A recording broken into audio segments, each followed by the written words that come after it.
শুভ সকাল বন্ধুরা, আর একটা নতুন পর্বে তোমাদের জানাই অনেক ভালোবাসা, অনেক স্বাগত। আই হোপ তোমরা অনেক ভালো আছো, সুস্থ আছো। আমি তো তার রূপকথা সুন্দরবনের ছোট্ট একটা গ্রাম থেকে বলছি।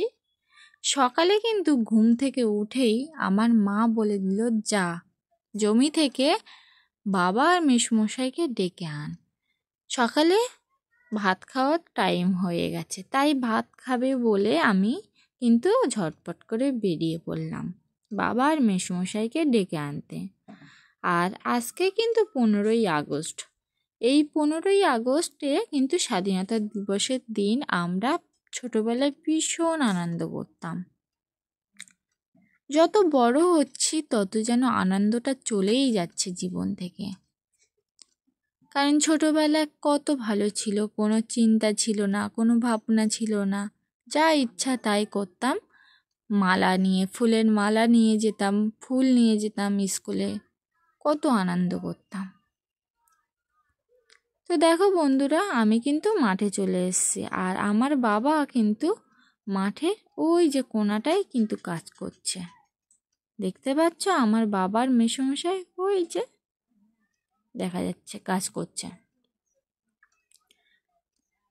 আর মাঠে কিন্তু আমার মাও কিন্তু যাবে ধান রুতে। এখনো সময় হয়নি, বাবা আর মেসোমশাই বাড়িতে ভাত খেতে আসবে, তারপরে খাওয়ার পর 3জন মিলে যাবে। আর এদিকে দেখতে পাচ্ছ ধান রোয়া হচ্ছে। ধানটা কিন্তু সবারই কিন্তু পাতা কেনা, কারোর কিন্তু পাতা হয়নি। খুব খারাপ অবস্থা, সবাই কিনে কিনে ধান রুচ্ছে। বাবার মেসমশাইকে ডেকে আসলাম বাড়িতে এসে ভাত খাওয়ার জন্য। তো বললো একটু পরে যাচ্ছি, তাই আমি বাড়িতে চলে আসলাম। আর গরুগুলো সব তাকিয়ে আছে, তো ওদেরকে এখন খড় দিয়ে দেবো খাওয়ার জন্য। ছোট মেসমশাই কেওড়া এনেছিল, তাই আমার মা কিন্তু কেওড়ার চাটনি করে নিচ্ছে। প্রথমে কেওড়াটা ভালো করে বেছে নিয়ে ধুয়ে নিল, তারপর নেওয়ার পরে কিছু পরিমাণে জল দিয়ে এটাকে সেদ্ধ করে নিয়েছে। নেওয়ার পরে দেখতে পাচ্ছ এরকমভাবে চেপে চেপে নিচ্ছে। তারপরে মিষ্টি দিয়ে আর এই যে গুটি গুটি কি মশলা দিয়ে চাটনি হয়ে গেল। আমি ঠিক নামটা জানি না, ও আচ্ছা সর্ষের দানা দিয়েছে। এখন কিন্তু আমি কিন্তু গরুর কল দিয়ে দিয়েছি, ওরা কিন্তু খাওয়া শুরু করে দিয়েছে। আমাদের তাকিয়েছিল। তারপরে কারণ বেশিরভাগ সময় গরু কিন্তু দেখাশুনো আমার বাবা করে, আর বাবা যখন থাকে না আমি কিন্তু বেশিরভাগ সময় দেখাশুনো করি। এখন আমার মেসমশাই খাওয়া হয়ে গেছে, মানে সকালে পান্তা ভাত খাওয়ার পরে হাত ধুতে আসলো, আর মা জল দিল। টাইম কলের জল চলে এসছে। আমার এই পাত্রগুলো সব জল ভর্তি করে রাখতে হবে, ভরে রাখতে হবে। টাইম কলের জল চলে এসেছিল বলে আমি সব গরুর কিন্তু জল দিয়ে দিয়েছি এক এক করে। ফ্যান জল দিয়ে দিলাম, আটা দিয়ে দিলাম। ওরা কিন্তু 1 বালতি করে জল খায়, সকালে 1 বালতি, বিকেলে 1 বালতি। তো ওদের খাওয়া দাওয়া হয়ে গেছে। এখন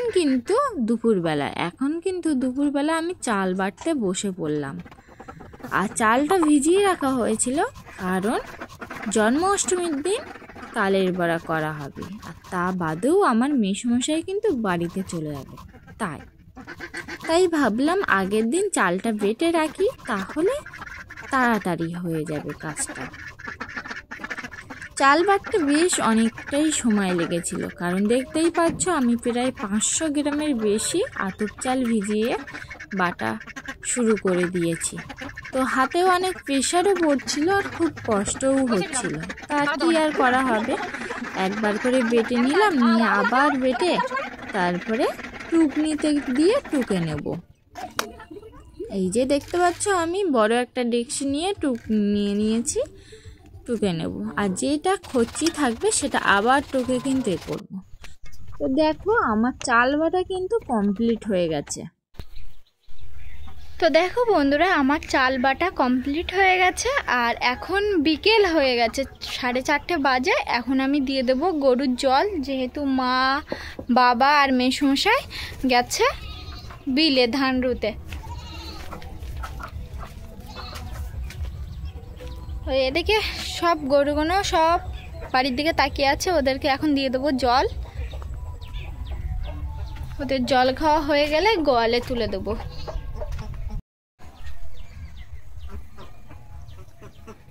তো আমি এখন দুটো বড় গরু জল দিয়ে দিয়েছি আর ওরা জল খাওয়াও শুরু করে দিয়েছে। আর এখনও 3টে গরু দেওয়া বাকি আছে, ওরা খেয়ে নিলে ওদের ওই বালতিতে করে ফ্যান জল মিশিয়ে দিয়ে দেবো।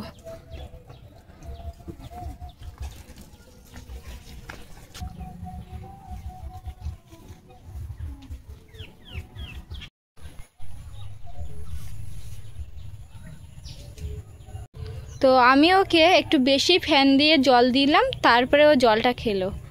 হালকা ফ্যান জলে ও জলই খেতে চায় না। আর এখন কিন্তু 5:30 বাজে, আমার কিন্তু গরু গোয়ালে তোলার টাইম হয়ে গেছে। আর বাবা মা যেহেতু বিলে গেছে, আসতে ওদের সন্ধ্যা হবে বলে আমি কিন্তু গরু এক এক করে গোয়ালে তুলে দিচ্ছি, দেখতেই পাচ্ছ।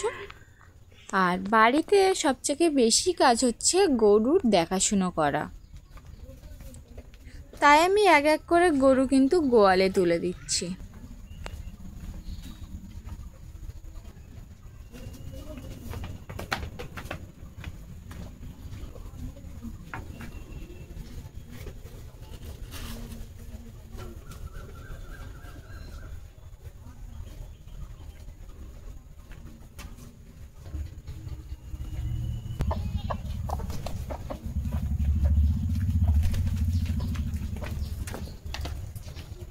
তো এখন সন্ধ্যা হয়ে গেছে আর সন্ধ্যাবেলায় কিছু খেতে মন চায়, তাই কিন্তু সিঙ্গারা বানিয়ে ফেললাম ঝটপট।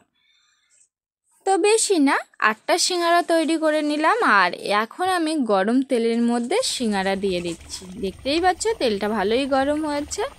আর আমরা কিন্তু বাড়িতে তৈরি করা খাবার বেশিই পছন্দ করি, যাই কিছু হোক না কেন। তো সিঙ্গারাটা আমার খুবই ফেভারিট, আর সিঙ্গারা তৈরি করতে খুবই কম সময় লাগে, তাই সিঙ্গারাটাই তৈরি করে ফেললাম।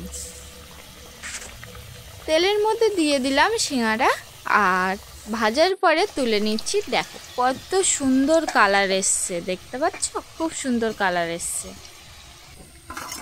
তাই আমি এক এক করে এখন কিন্তু থালায় তুলে নিচ্ছি সিঙ্গারা। এই যে সিঙ্গারা তৈরি করা কমপ্লিট হয়ে গেছে, দেখতেই পাচ্ছ। আর কত সুন্দর কালার এসছে। আর আমি কিন্তু একটা মোদক না মোমো তৈরি করেছি, আমি নিজেই জানি না, একটু ময়দা বেশি হয়েছিল তাই এটা তৈরি করে নিলাম। কেমন হয়েছে অবশ্যই কমেন্ট করে জানাবে। আর আমি কিন্তু সিঙ্গারা খেতে খুবই পছন্দ করি। আজ এই পর্যন্ত শেষ, আগামীকাল দুপুর 3টের সময় দেখা হচ্ছে।